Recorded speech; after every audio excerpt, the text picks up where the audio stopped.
ಇನ್ನು ಮುಖ್ಯಮಂತ್ರಿ ಬದಲಾವಣೆಯ ಬಗ್ಗೆ ಪದೇ ಪದೇ ಹೇಳಿಕೆಗಳನ್ನ ಚನ್ನಗಿರಿಯ ಶಾಸಕ ಬಸವರಾಜ ಶಿವಗಂಗಾ ಕೊಡ್ತಾನೆ ಬಂದಿದ್ದಾರೆ. ಈಗಲೂ ಕೊಡ್ತಾರೆ.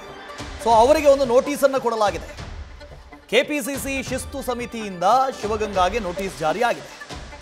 1 ವಾರದ ಒಳಗೆ ನೀವು ವಿವರಣೆಯನ್ನ ಕೊಡಿ ಅಂತ ನೋಟಿಸ್ ಕೊಟ್ಟಿದ್ದಾರೆ. KN ರಾಜಣ್ಣ ಅವ್ರನ್ನ ಸಂಪುಟದಿಂದಲೇ ಕೈ ಬಿಡ್ತಾರೆ. ಯಾಕೆ? ಅವರು ಕೊಟ್ಟಂತ ಒಂದು ಹೇಳಿಕೆಗೆ.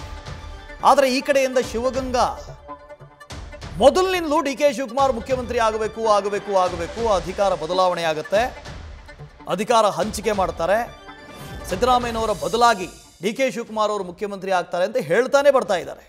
ಆದರೂ ಕೂಡ ಈವರೆಗೂ ಶಿಸ್ತು ಸಮಿತಿಯಿಂದ ಯಾವೊಂದು ಕ್ರಮವೂ ಆಗಿರಲಿಲ್ಲ. ಆದರೆ ಈಗ ಒಂದು ನೋಟಿಸ್ ಕೊಟ್ಟಿದ್ದಾರೆ. ಕಾರಣ ಕೇಳಿ ನೋಟಿಸ್ ಕೊಟ್ಟಿದ್ದಾರೆ. ಇದಕ್ಕೆ ಅಂಜುತ್ತಾರ?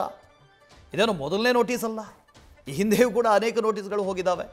ಈ ಹಿಂದೆ ಸುರ್ಜೇವಾಲಾ ಅವರೇ ಬಂದು ಇವ್ರನ್ನೇ ಕೂರಿಸಿ ಮಾತಾಡಿದ್ದಾರೆ. ಆದರೂ ಕೂಡ DK ಶಿವಕುಮಾರ್ ಅವರ ಪರವಾಗಿ ಮಾತಾಡೋದನ್ನು ಬಿಟ್ಟಿರಲಿಲ್ಲ ಶಾಸಕರು. ಸೊ ಈಗ ಒಂದು ನೋಟಿಸ್ ಕೊಟ್ಟಿದ್ದಾರೆ. ಈ ನೋಟಿಸ್ಗೆ ಆನ್ಸರ್ ಮಾಡಬೇಕು. ಆದರೆ KN ರಾಜಣ್ಣ ಅವರಿಗೆ ಯಾವ ನೋಟಿಸು ಕೊಟ್ಟಿರಲಿಲ್ಲ. ನೇರವಾಗಿ ವಜಾ, ಸಚಿವ ಸಂಪುಟದಿಂದ ವಜಾ ಮಾಡಲಾಗಿದೆ. ಅವ್ರಿಗೊಂದು ನೋಟಿಸ್ ಕೊಡ್ಬೋದಾಗಿತ್ತು, ಉತ್ತರ ತಗೋಬೋದಾಗಿತ್ತು. ಯಾಕೆ ನೀವು ಆ ಥರದ ಹೇಳಿಕೆಯನ್ನು ಕೊಟ್ರಿ ಅಂತ. ಶಿಸ್ತು ಸಮಿತಿ ಎಲ್ರಿಗೂ ಒಂದೇ ಅಲ್ವಾ? ಶಿಸ್ತು ಎಲ್ರಿಗೂ ಒಂದೇ ಇರಬೇಕಲ್ವಾ? ಶಿವಪ್ರಸಾದ್ ಇದ್ರ ಬಗ್ಗೆ ಡೀಟೇಲ್ಸನ್ನು ಕೊಡ್ದು ಹೋಗ್ತಾರೆ. ಶಿವಪ್ರಸಾದ್ ಈಗಲಾದರೂ ನೋಟಿಸ್ ಕೊಟ್ರಲ್ವಾ ಅನ್ನೋದು ಒಂದು. ಎರಡನೇದು, KN ರಾಜಣ್ಣ ಅವ್ರಿಗೂ ನೋಟಿಸ್ ಕೊಟ್ಟು ನೀವು ರಾಜೀನಾಮೆ ಕೊಡಿ ಅಂತ ಕೇಳ್ಬೋದಾಗಿತ್ತು. ಬಟ್ ಹೈಕಮಾಂಡ್ ಆ ಕೆಲಸವನ್ನು ಮಾಡಿಲ್ಲ. ಅಲ್ಲಿ KN ರಾಜಣ್ಣ ಅವ್ರಿಗೂ ಒಂದು ನ್ಯಾಯ, ಶಿವಗಂಗಾ ಅವ್ರಿಗೂ ಒಂದು ನ್ಯಾಯನ?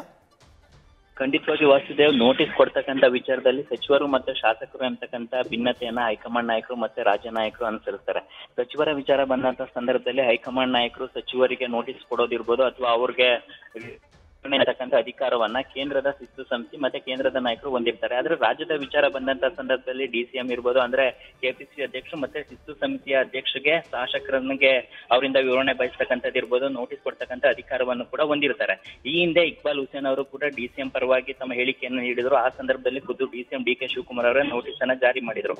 ಈ ಬಾರಿ ರಾಜ್ಯ ಶಿಸ್ತು ಸಮಿತಿ ಅಧ್ಯಕ್ಷರಾಗಿರ್ತಕ್ಕಂಥ K ರೆಹಮಾನ್ ಖಾನ್ ಅವರು ಶಿವಗಂಗಾ ಅವರಿಗೆ ನೋಟಿಸ್ ಅನ್ನ ಜಾರಿ ಮಾಡಿದ್ದಾರೆ. ರಾಜಣ್ಣ ವಿಚಾರದಲ್ಲಿ ಹೈಕಮಾಂಡ್ ನಾಯಕರು ನೇರವಾಗಿ ವಜಾ ಮಾಡುವಂತೆ CM ಸಿದ್ದರಾಮಯ್ಯ ಅವರಿಗೆ ಸೂಚನೆಯನ್ನ ನೀಡಿದ್ರು. ಅದರಂತೆ ಸಿದ್ದರಾಮಯ್ಯ ಅವರು ಅವ್ರನ್ನ ಪಾಲಿಸಿ ಅದನ್ನ ರಾಜ್ಯಪಾಲರಿಗೆ ಕಳಿಸ್ಕೊಟ್ಟಿದ್ರು. ಇನ್ನು ರಾಜಣ್ಣ ಅವರ ವಿಚಾರದಲ್ಲೂ ಕೂಡ ಕೇಂದ್ರ ನಾಯಕರು ಹಲವು ಬಾರಿ ಸೂಚನೆಯನ್ನ ನೀಡಿದ್ರು ಕೂಡ ರಾಜಣ್ಣ ಅವರು ಸಮಿತಿಯನ್ನ ಉಲ್ಲಂಘನೆ ಮಾಡ್ತಾನೆ ಇದ್ರು, ಪದೇ ಪಕ್ಷದ ವಿರುದ್ಧವಾಗಿ ಹೇಳಿಕೆಯನ್ನ ನೀಡ್ತಾ ಇದ್ರು.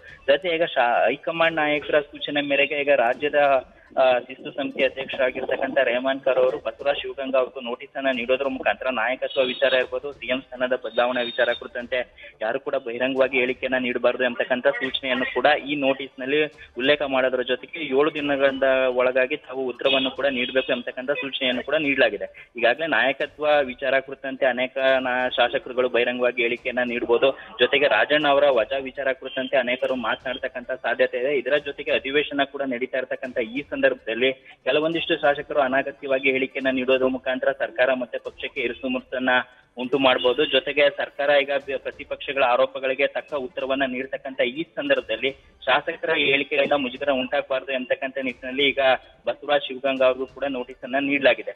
ಹಾಗಾಗಿ ಮತ್ತೆ ಹೈಕಮಾಂಡ್ ನಿರ್ದೇಶನ ಜೊತೆಗೆ ರಾಜ್ಯ ನಾಯಕರು ಜೊತೆಗೆ ನಾಳೆಯಿಂದ ಏನು ಅಧಿವೇಶನ ಕೂಡ ಮುಂದುವರಿಯಲಿದೆ. ಈ ಎಲ್ಲ ವಿಚಾರಗಳನ್ನ ಕ್ರೋಢೀಕರಿಸಿ ಬಸವರಾಜ ಶಿವಗಂಗಾ ಅವರಿಗೆ ನೋಟಿಸ್ ಕೂಡ ಜಾರಿ ಮಾಡಲಾಗಿದೆ. ಈ ನೋಟಿಸ್ಗೆ ಸಂಬಂಧಪಟ್ಟಂತೆ ಯಾವ ರೀತಿ ಉತ್ತರವನ್ನ ನೀಡ್ತಾರೆ, ಇಲ್ಲವೇ ಶಿಸ್ತು ಸಮಿತಿಯ ಮುಂದೆ ಹಾಜರಾಗಿ ವಿವರಣೆಯನ್ನ ನೀಡ್ತಾರೆ ಎಂಬುದನ್ನು ಕೂಡ ಕಾದು ನೋಡ್ಬೇಕಾಗಿದೆ. ಈಗಾಗಲೇ ಬಸವರಾಜ ಶಿವಗಂಗಾ ಅವರಿಗೆ ನೋಟಿಸ್ ಅನ್ನ ನೀಡ್ತಕ್ಕಂಥ ವಿಚಾರ ಕುರಿತಂತೆ ನಿನ್ನೆಯಷ್ಟೇ KPCC ಅಧ್ಯಕ್ಷ DK ಶಿವಕುಮಾರ್ ಅವರು ಕೂಡ ಸುಳಿವನ್ನ ನೀಡಿದ್ರು. ನನ್ನ ವಿರುದ್ಧವಾಗಲಿ ನಾಯಕತ್ವದ ವಿಚಾರ ಕುರಿತಂತೆ ಪಕ್ಷದ ವಿಚಾರಗಳ ಕುರಿತಂತೆ ಬಹಿರಂಗವಾಗಿ ಹೇಳಿಕೆ ಕೊಡೋರಿಗೆ ನೋಟಿಸ್ ಅನ್ನ ಜಾರಿ ಮಾಡ್ತೀವಿ ಅಂತಕ್ಕಂಥ ಹೇಳಿಕೆಯನ್ನು ಕೂಡ ನೀಡಿದ್ರು. ಅದರಂತೆ ಶಿಸ್ತು ಸಮಿತಿ ಇವತ್ತು ನೋಟಿಸ್ ಅನ್ನ ಜಾರಿ ಮಾಡಿದ್ದು 7 ದಿನದ ಒಳಗಾಗಿ ಯಾವ ರೀತಿ ಉತ್ತರ ಕೊಡ್ತಾರೆ ಎಂಬುದನ್ನು ಕೂಡ ಕಾದು ನೋಡ್ಬೇಕಾಗಿದೆ. Vasudev. Okay, thank you Shivaprasad. News first ನಿರ್ಭೀತಿಯಿಂದ ನಿಮ್ಮ ಪರವಾಗಿ.